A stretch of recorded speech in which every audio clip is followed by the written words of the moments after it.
Praise the lord. దేవునికి మహిమ కలుగును గాక. యేసుక్రీస్తు ప్రభువారు పలికిన మాటలు చాలా ప్రాముఖ్యమైన విలువైన మాటలు.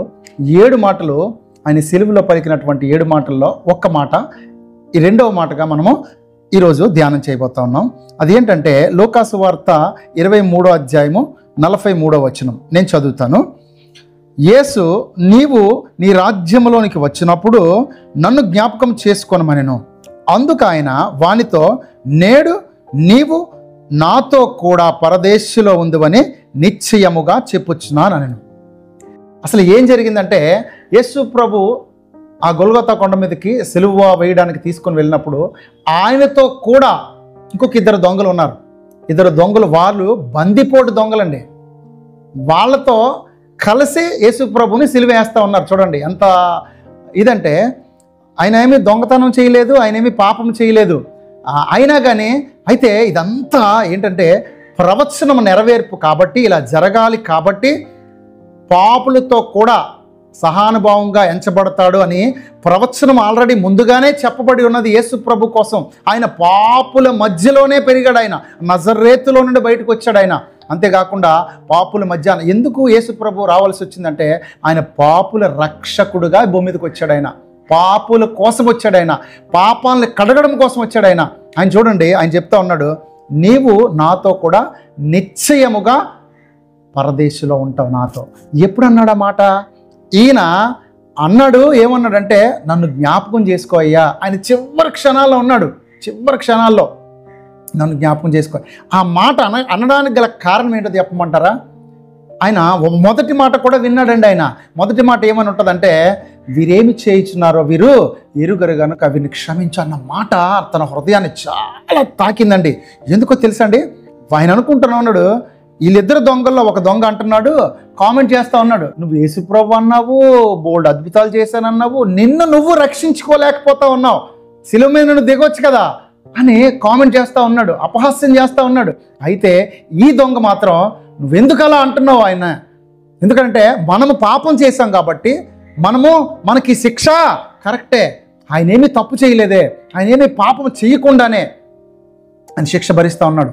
నిజముగా ఆయన రక్షకుడు. ఆ మాట ఎప్పుడైతే విన్నాడో, వీళ్ళు ఏం చేస్తున్నారో, వీళ్ళు ఎంత హింసిస్తున్నా సరే, ఎంత దూషిస్తున్నా, ఎంత కొడుతున్నా సరే, వీరు క్షమించండి అని యేసుప్రభు ఎప్పుడైతే పలికాడో ఆ మాట విన్నాడండి. ఆ మాటను బట్టి మారు మనసు కలిగింది అతనికి.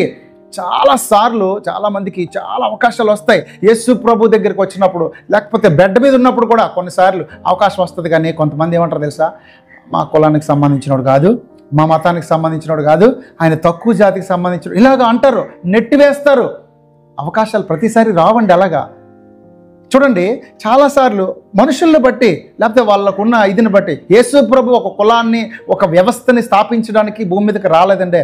ఆయన అంటున్నాడు, ఇదిగో నేనే మార్గము, నేనే సత్యము, నేనే జీవము అంటున్నాడు. అంతేగాని నేను ఒక కులం, ఒక డినామినేషన్ అని చెప్పట్లా ఎక్కడ కూడా.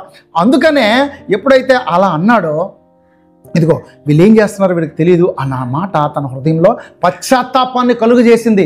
యేసు ప్రభు మాట నీకు మాట్లాడినప్పుడు అందులో జీవం ఉంటుంది అనమాట. ఆ మాట నీతో మాట్లాడినప్పుడు నువ్వు ఒబే అవ్వాలి. ఇద్దరు, ప్రతి ఒక్కరిలోని 2 స్వభావాలు ఉంటాయి. వద్దు యాక్సెప్ట్ చేయకుండా తిరుగుబాటు చేసే స్వభావం ఉంటుంది, యాక్సెప్ట్ చేసే స్వభావం కూడా ఉంటుంది. నువ్వు ఎప్పుడైతే లోబడతావో, దేవుని మాటకు లోబడతావో, వెంటనే నీకేమంటుంది తెలుసా? యేసుప్రభు చెప్తున్న మాట, సరేలేవయ్యా చూస్తానులేవయ్యా అలా, ఈరోజు నాతో కూడా నిశ్చయముగా, అంటే ఖచ్చితముగా నాతో పరలోకంలో ఉంటాము. చూసారా ఎంత అద్భుతమైన మాట. అందుకనే బైబిల్ ఏం చెప్తుందంటే, ఆయన ఎందరు అంగీకరించదరో వారందరూ దేవుని పిల్లలు అయిపోతారంటండి. ఎవరైతే హృదయంలో విశ్వసిస్తారో, నోటితో ఒప్పుకుంటారో, యేసుప్రభు నేను పాపిని, నన్ను క్షమించని అడిగితే చాలు, నీ హృదయంలో యేసైకి చోటిస్తే చాలు, యేసై నీ హృదయంలోకి వచ్చేస్తాడు ఆయన. అంతే, ఆయన చేసింది అదే. ఏమల్లా లాస్ట్ చివరి క్షణాల్లో ఆయన అన్నాడు, ప్రభువా నన్ను జ్ఞాపకం చేసుకో అయ్యా, నువ్వు దైవ కుమారుడు నాకు అర్థమవుతుందయ్యా అని ఎప్పుడైతే అన్నాడు, ఆ మాటకి యేసుప్రభు అన్న మాట ఏంటో తెలుసా? నాతో కూడా నిశ్చయముగా ఉంటాం. నిజమే, యేసునందు విశ్వాసం ఉంచిన వారికి నిత్య జీవంలోనికి పాలు పంపులు పొందుతారు. ఆయనకు మరణం లేదండి. వాళ్ళు యేసుతో కూడా యుగ యుగాలు జీవిస్తారు. యేసు ప్రభు మరణాన్ని జయించి తిరిగి లేచాడు. ఆయన అందుకనే ప్రియమైన దేవుని బిడ్డలారా, నేనేం చెప్తా ఉన్నానంటే, ఈ దొంగ ఎలాగైతే అవకాశం వచ్చినప్పుడు ఆయన సొంత రక్షకునిగా అంగీకరించాడో, ఇంకొక ఆయన ఉన్నాడు యాక్సెప్ట్ చేయకుండా తిరస్కరించిన ఆ వ్యక్తిలాగా ఉండకుండా, నీకు అవకాశం వచ్చినప్పుడు యేసయ్య మాట వింటే నీకు పశ్చాత్తాపం కలుగుతుంది. ఫస్ట్ నువ్వు యేసయ్య మాట విను, యేసయ్య దగ్గరికి రా. యేసయ్య మాట విన్నప్పుడు నీకు పశ్చాత్తాపం కలుగుతుంది. ప్రేమ, ఆయన ప్రేమ ఏంటో నీకు తెలుస్తుంది. ప్రేమే చూశాడు ఆయన. ప్రేమ చూసిన వెంటనే ఆయనకు మారు మనసు కలిగింది. అలాగే నువ్వు యేసయ్య మాటలు విన్నప్పుడు నీకు ఆ ప్రేమ అనుభవం నువ్వు పొందుతావు. అప్పుడు నీకు పాపక్షమాపణ కలుగుతుంది. యేసయ్య నీ సొంత రక్షణగా నువ్వు అంగీకరించినట్లయితే, ఈ దొంగ ఎలాగైతే చేర్చుకున్నాడో అలాగే నువ్వు చేర్చుకున్నట్లయితే నీకు కూడా నిశ్చయముగా ఆయనతో కూడా నువ్వు ఉంటావు. యుగ యుగాలు అంతములేని సంవత్సరాలు ఆయనతో కూడా నువ్వు జీవిస్తావు అని ఈ మాట ద్వారా నీకు తెలియజేస్తా ఉన్నాను. ప్రార్థన చేద్దాం.